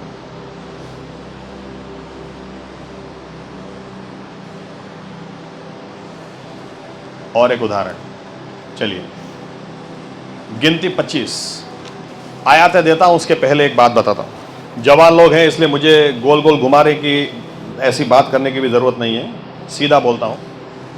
मैं स्कूल में टीचर था, 9th स्टैंडर्ड में ऐसी ऐसी बात हमको सिखानी आती थी, सीधा बोलना पड़ता है। तो यहां तो वचन की बात है, सीधा बोलूंगा। अब देखिए ऐसा लिखा है, मोआब का जो राजा था बालाक, उसको पता था, वो डर गया था इजरायली लोगों से।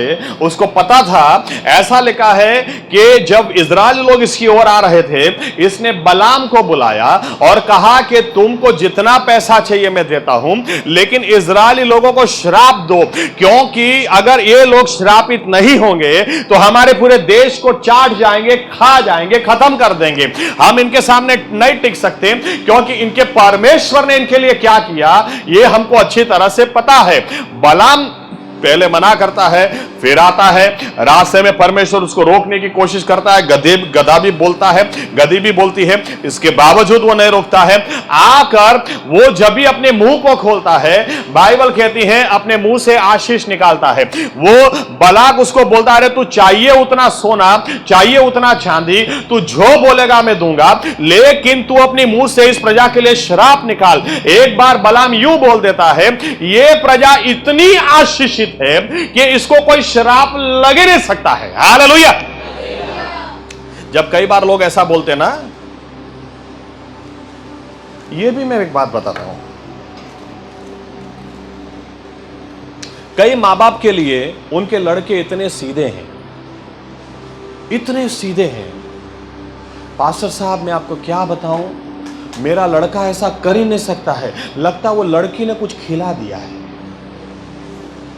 इसीलिए उसके पीछे पागल हो गया है। अरे मसीह यीशु में जो है ना, उसके बारे में बाइबल बताती है, उसको कोई खिला पिला नहीं सकता है, खिला पिला के कोई पागल नहीं कर सकता है, उसको कोई शराब देगा तो भी नहीं लग सकता है, ये इतने आशीषित है। आमीन। लेकिन बाइबल एक बात हमको बताती है, आखिर में बलाम ने क्या किया। बलाम ने कहा, देखो ये प्रजा को कोई श्राप नहीं दे सकता है, लेकिन अगर तुम्हारी औरतों के साथ ये लोग रिश्ता रखेंगे तो किसी को मारने की जरूरत नहीं, इनका परमेश्वर खुद इनको मारेगा। और इसीलिए बाइबल कहती है, इन्होंने एकदम से परमेश्वर का कोप उतर आया और लोग मरने लगे। तो तुरंत मूसा कहने लगा, कहां से, किसकी वजह से। बाइबल कहती है फिनेहास को पता चल गया, एक तंबू के अंदर एक इजरायली व्यक्ति एक मोआबी औरत को लाकर वो उसके साथ रिश्ता बांध रहा था। ऐसा लिखा है, इतना गुस्सा इसको आया, इसने भाला लेकर ऐसे मारा, दोनों के आर पार निकाल दिया। तुरंत लिखा है कोप शांत हो गया। और परमेश्वर बोलता है, फिनेहास ने जो किया है इसके और इसके परिवार के साथ, इसकी पीढ़ियों के साथ मैं आज स्पेशल वाचा बांधता हूं, स्पेशल शांति की वाचा बांधता हूं। मेरा कहने का मतलब है, आज ऐसे लोग कहां हैं। आज मसीही लोगों को बिन मसीही लड़कियां ही अच्छी लगती है, इनको मसीह में कोई लड़की अच्छी नहीं लगती है। और हमारी जो लड़कियां हैं, इनको भी बाहर वाले लड़के ही अच्छे लगते हैं, इनको कोई अच्छा लड़का अंदर दिखता ही नहीं है। इनको आयत पता है, इनको पता है बाइबल में लिखा है, अविश्वासी के साथ रिश्ता ऐसा नहीं रखना है। आमीन। लेकिन इसके बावजूद भी ये लोग ऐसा ही रिश्ता रखते हैं। याद रखना, यहां पर मैंने तो आपको बोला निकालता हूं, लेकिन मैं आपको आयत दिया नहीं, आप घर जाके पढ़ लेना। इसके बाद जब इजरायली लोगों को पता समझ में आया, ये रास्ता बलाम ने दिखाया, बाइबल कहती इजरायली लोग बलाम को ढूंढने लगे, और थोड़े अध्याय के बाद में लिखा है बलाम हाथ में आया, इसको मार दिया ये लोग। और दूसरा पत्रस दूसरा अध्याय पढ़ेंगे, और दूसरे और तीसरे अध्याय में, खासतौर से दूसरे, ऐसा लिखा है बलाम जैसा नहीं होना है।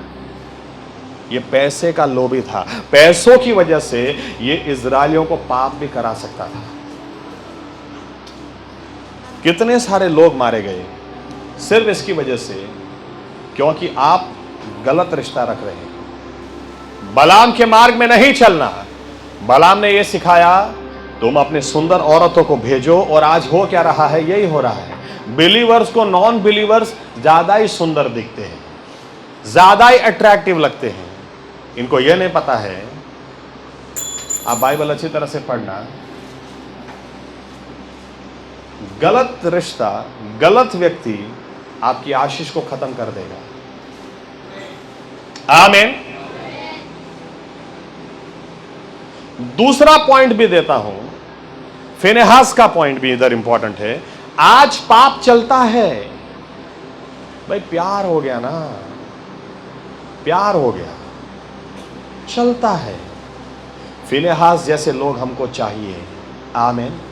नहीं चलेगा तो नहीं चलेगा। आमीन। परमेश्वर ऐसे लोगों को बोलता है तुम्हारे साथ में मैं वाचा बांधता हूं। आज तो क्या हो रहा है, लड़का लड़की घूम रहे हैं, इतना बोलूं तो भी गलत नहीं है, शादी करेंगे 2 साल के बाद, सोना तो आज से शुरू कर दिया है, और दूसरे बिलीवर लोग सपोर्ट भी करते हैं, विश्वासी लोग सपोर्ट करते हैं। तो फिनेहास किधर है? इतने गुस्से से उसने मारा कि आर पार निकाल दिया। आप कभी सोचना, एक व्यक्ति के आर पार भाला निकालने के लिए बहुत ताकत चाहिए, ये तो दोनों के आर पार निकाल दिया इसने।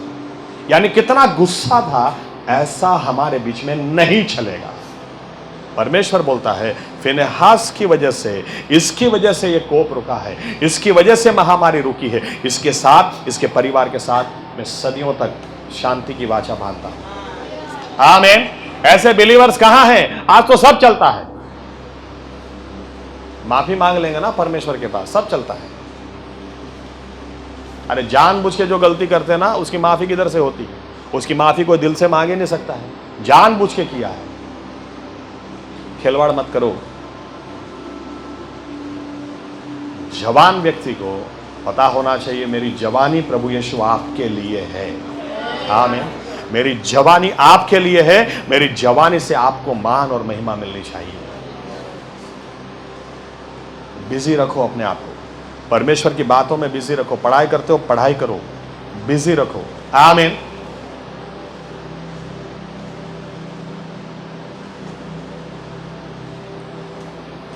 वीडियो गेम्स बहुत खेलता था मैं,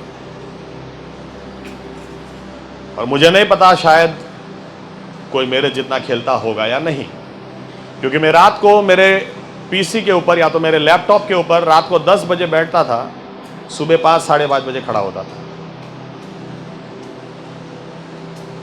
पूरी रात। और एक स्टेज अगर क्लियर नहीं हुआ तो बात खत्म, दोबारा खेलना। ये स्टेज को तो क्लियर करना ही है। अभी भी मुझे याद है, एक बार एक गेम मुझे खेलनी थी, मैंने लाकर रखी, और उस वक्त मुझे मुंबई कॉन्फ्रेंस में आना था। ये बात होगी शायद 2010-9, क्योंकि 9 से मैं आना स्टार्ट किया, तो शायद 2010 की बात होगी। मैंने गेम लाकर रखी, अभी कॉन्फ्रेंस की तैयारी, अभी बाइबल पढ़ना, प्रार्थना करनी है, और कॉन्फ्रेंस में प्रभु यीशु मेरा इस्तेमाल करे, वापस आके गेम खेलना है। जैसे ही कॉन्फ्रेंस से मैं वापस गया, गेम खेलने के लिए बैठा, परमेश्वर की आवाज सुनी, तू रात को 10 बजे से सुबह 5 बजे तक गेम खेल सकता है, रात को 10 बजे से सुबह 5 बजे का टाइम मुझे कभी दिया क्या? ये टाइम आज के बाद मुझे दे। उसके बाद आज तक मैं गेम खेला नहीं।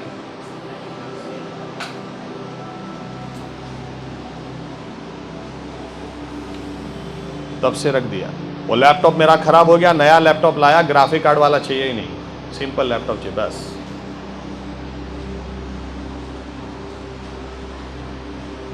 आज मैं कई लोगों को क्या बोलता हूं,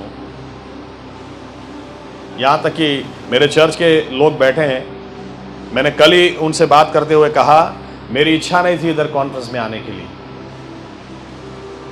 मैं कई बार चाहता हूं मेरे कोई फोन नहीं करे, मुझे कोई बुलाए नहीं, मुझे किधर भी नहीं जाना। मैं परमेश्वर के साथ समय बिताना चाहता हूं। मुझे और पढ़ना है, मुझे और प्रार्थना करनी है। आप मुझे बाइबल के साथ बिठा दें, किताब के साथ बिठा दें, मैं रूम के बाहर निकलूंगा ही नहीं। मुझे इतना पढ़ने का शौक है, मैं इतना कुछ करना चाहता हूं कि मुझे टाइम कम पड़ता है। आपका क्या है? टाइम वेस्ट मत करो। आमीन। टाइम वेस्ट मत करो।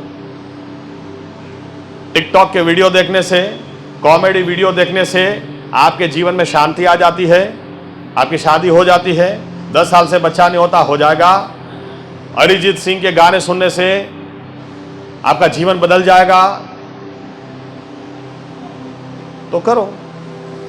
मैंने तो सुना नहीं आज तक, लेकिन जो परमेश्वर के साथ समय बिताता है वो छुटकारा पाता है, वो गवाही लेकर आता है, वो दूसरों के लिए आशीष का कारण बनता है।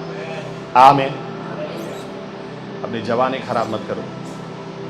कुछ बातें सिर्फ जवानी में ही कर सकते हैं। आमीन। आमीन। ये समय निकल जाएगा, दोबारा कभी नहीं आएगा।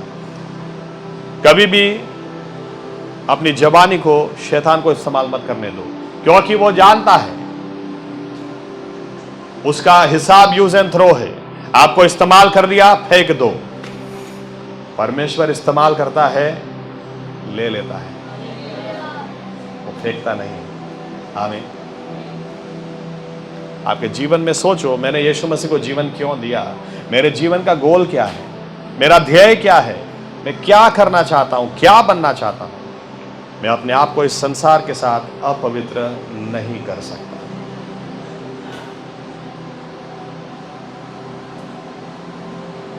मेरे ससुर मुझे बोलते हैं, एक बार जब मैंने जॉब से इस्तीफा दिया, मेरे ससुर ने मुझे बुलाया और बुलाकर बिठाया और बोला, देखो यीशु मसीह कब्र के अंदर गया, वो बाहर आया ही नहीं, वो गया सो गया।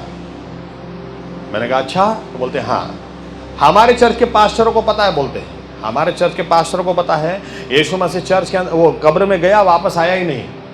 क्योंकि हमारे पास्टर तो पुलपिट पे से झूठ बोलते हैं। हमारे पास्टर लोग तो चर्च की जमीन बेच खाते हैं। हमारे पास्टर लोग लफड़ा करते हैं। क्यों? क्योंकि उनको पता है यीशु मसीह अभी भी मुर्दा है, वो बाहर आया ही नहीं है। तो तुम नौकरी मत छोड़ो, नौकरी वापस ले लो। मैंने कहा पापा, वो आपके पास्टर लोगों का यीशु वापस नहीं आया, मेरा तो 2000 साल हो गया, आ गया, तीसरे दिन आ गया। मैं वापस इस्तीफा लूंगा नहीं। अभी उसने मुझे बुलाया फुल टाइम के लिए। मेरे ससुर ने 2-3 बार समझाया। मैंने कहा मैं वो इस्तीफा नहीं लूंगा, कि 30 दिन में वापस ले सकते हैं। मैंने कहा नहीं लूंगा। उन्होंने मेरी वाइफ के पास साइन करा ली। पापा की प्रॉपर्टी से मुझे कोई लेना देना नहीं। मैंने मेरी वाइफ को बोला कर ही दो, अपने को उसका चाहिए न। अपना पापा की प्रॉपर्टी इतनी है, ये पापा की प्रॉपर्टी लेके करना क्या है?